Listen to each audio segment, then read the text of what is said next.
இன்றைக்கு வந்து சுதந்திர போராட்ட மாவீரர் ஐயா தீரன் சின்னமலை அவர்களுடைய நினைவு தினத்தை முன்னிட்டு தமிழக வெற்றி கழகத்தின் சார்பில் அன்னாருக்கு வந்து நம்ம அரசாங்கத்தின் சார்பிலும் இன்றைக்கு திருவுருவச் சிலைக்கு மாலை அணிவித்து மரியாதை செலுத்தியிருக்கிறோம்.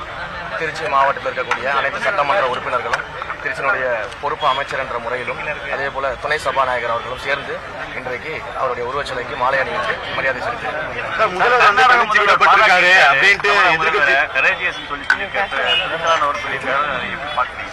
தமிழ்நாடு முதலமைச்சர் வந்து பாத்தீங்கன்னா இன்றைக்கு இந்தியா முழுக்க இருக்கக்கூடிய அனைத்து முக்கிய தலைவர்களும் பாராட்டத்தக்க வகையில் மிகச்சிறந்த ஒரு ஆட்சியை நடத்தி இருக்கிறாரு.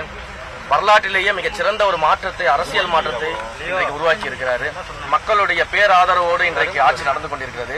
மக்கள் பெரும்பான்மையோடு இன்றைக்கு நம்முடைய ஆட்சியை பார்த்தீங்கன்னா ஆதரித்து இன்றைக்கு வாக்களிக்காதவர்கள் கூட ரொம்ப சந்தோஷமாக இன்றைக்கு வாழக்கூடிய அளவில் நம்முடைய முதல்வருடைய ஆட்சி அது நடந்து கொண்டிருக்கிறது. ஸோ அனைவரும் பாராட்டத்தக்க வகையில் இந்த ஆட்சி நடந்திருக்கின்றதுக்கு இது ஒரு உதாரணம். சார், முதல்வர் வந்து தனிச்சு விடப்பட்டிருக்காரு, அவருக்கு ஒண்ணுமே தெரியலன்னு சொல்லி ஸ்டாலின் சொல்லியிருக்காரு. இங்க உண்மையிலேயே தனிச்சு விடப்பட்டது யாருன்னு சொல்லிட்டு ஐயா ஸ்டாலின் அவர்கள்ட்ட நீங்க போய் மைக்க நீட்டி கேட்டீங்கன்னா தெரியும். இன்றைக்கு இதையெல்லாம் சட்டமன்றத்திலிருந்து பேசிக் கொண்டிருந்த ஐயா ஸ்டாலின் அவர்கள் இன்று சட்டமன்ற நிகழ்வுகளை வீட்டிலிருந்து பார்க்கக்கூடிய நிலைமைக்கு தனித்து விடப்பட்டிருக்கிறார் அப்படின்றதுதான் உண்மை. அது மக்களுக்கே தெரியும். இல்ல, மேகதாது விவகாரத்துல வந்து முதல்வர் வந்து வாய் திறந்து எதுவும் பேசல, எந்த நடவடிக்கை எடுக்க ஒரு குற்றச்சாட்டு இருக்கு. அனைத்து கட்சி கூட்டத்தில் ஏன் இன்னும் கூட்ட தாமதம்? மிகச் சரியான ஒரு விஷயத்தை புரிஞ்சுக்கங்க. எல்லா விஷயத்தையும் பேசி தான் செய்யணும்னு அவசியம் இல்லை. செயலில் காட்டினாலே போதும். எங்களுடைய முதல்வர் அவர்கள் வந்து எப்பவுமே செயலில் காட்டக்கூடிய முதல்வர், செயல் மூலமாக இந்த ஆட்சியை நல்லாட்சியாக மாற்றக்கூடிய முதல்வர்.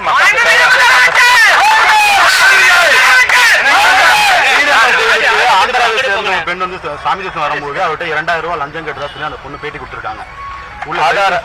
காமிக்கிறதுக்கு எல்லா கோயில்கள்லையுமே ஒரு சில இடங்கள்ல இது போன்ற விஷயங்கள் நடந்துகிட்டு இருக்குது. நம்ம 80% எல்லா கோயிலும் சரி பண்ணிட்டு இருக்கிறோம். இன்னும் சில இடங்கள்ல நடந்துகிட்டு இருக்கிறதாக எனக்கும் தகவல்கள் வருது. அதன் மேல விசாரணை நடத்தப்பட்டு கொண்டிருக்கிறது. அந்த விசாரணை அடிப்படையில் நிரூபிக்கப்பட்டால் நிச்சயமாக யாராக இருந்தாலும் நடவடிக்கை எடுக்கப்படும். அதில் எந்த பாரபட்சமும் பார்க்க மாட்டோம். இடைத்தேர்தலுக்காக வெறியோடு காத்திருக்குன்னு சொல்லி சீமான் சொல்லியிருக்காரு. பெரம்பூர் தொகுதி சரி, கிழக்கு தொகுதி ஜாதி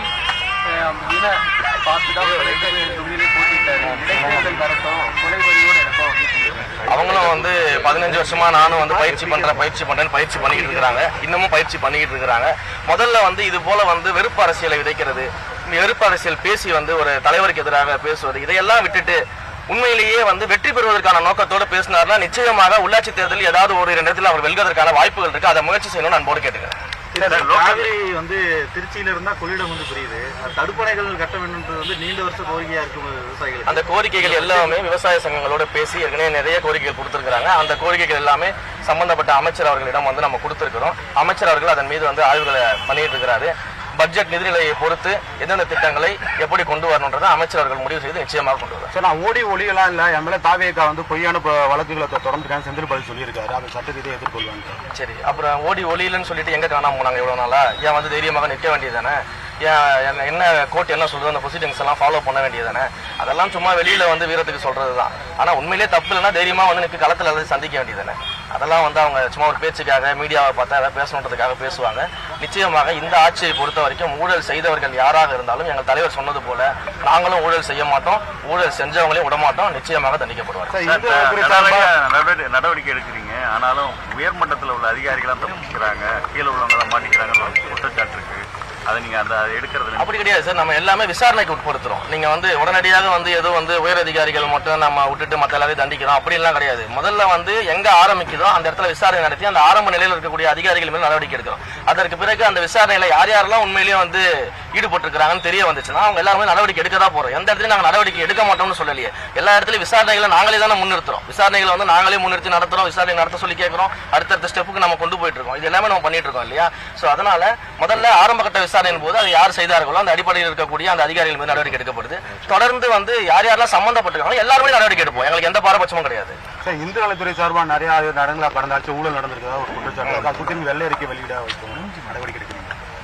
அதை பொறுத்து நாங்கள் முடிவு பண்ணுறோம். வெள்ளை அறிக்கை வெளியிடுறதை வந்து நாங்கள் டிஸ்கஸ் பண்ணிட்டு இருக்கிறோம். அதே போல் வந்து கடந்த ஆட்சி நடைபெற்ற ஊழல்கள் என்னென்னலாம் வந்து கோயில் சொத்துக்கள் வந்து அபகரிக்கப்பட்டிருக்குது, கோயில் சொத்துக்கள் எப்படியெல்லாம் வந்து பல்வேறு இடங்களில் வந்து தவறாக பயன்படுத்தப்பட்டிருக்கிறது, அதை எல்லாத்தையும் நாங்கள் ஆய்வு பண்ணிக்கிட்டு இருக்கிறோம். அந்த ஆய்வுகளின் அடிப்படையில் யாரெல்லாம் அதில் வந்து ஈடுபட்டிருக்காங்கன்றதை நாங்கள் பார்த்துக்கிட்டு இருக்கிறோம். நிச்சயமாக இந்து சமய அறநிலைத்துறையை பொறுத்த வரைக்கும் ஊழல் அப்படின்றது வந்து முற்றிலும் ஒழிக்கப்படக்கூடிய ஒரு இடத்துல தான் நாங்கள் அதை வச்சிருக்கிறோம். நிச்சயமாக அந்த ஊழலை ஒழிப்போம். இது வரைக்கும் இருந்த ஊழல்களை எல்லாம் நாங்கள் ஒழித்துட்டு அதே போல கோயில் சொத்துக்களை வந்து முறைகேடாக யார் யாரெல்லாம் பயன்படுத்தியிருக்கிறாங்க, முறைகேடாக நடந்திருக்கு எல்லாத்தையும் விசாரிச்சுக்கிட்டு இருக்கிறோம். ஒவ்வொன்றாக விசாரிச்சுக்கிட்டு இருக்கிறோம். அதற்கான தனித்தனி குழுக்கள் வந்து கூடிய சீக்கிரம் அமைக்க போறோம். ஒவ்வொரு கோயில்களுடைய சொத்துக்களை வந்து பாதுகாப்பதற்காகவும் அதில் நடந்த முறைகேடுகளை கண்டுபிடிக்கவும் குழுக்கள் அமைக்க போறோம். ஸோ தொடர்ந்து ஒரு ப்ராசஸ்ல இருக்கிறோம். நிச்சயமாக அதோட அவுட்புட்ல நீங்க பார்க்கும்பொழுது கோயில் சொத்துக்கள் அனைத்தும் பாதுகாக்கப்படும். இந்த ஊழல்கள்லாம் ஒழித்திருக்கும். குளத்தூர் தொகுதியில் ரீகவுண்டிங் பண்ணி அதில் மிஷின்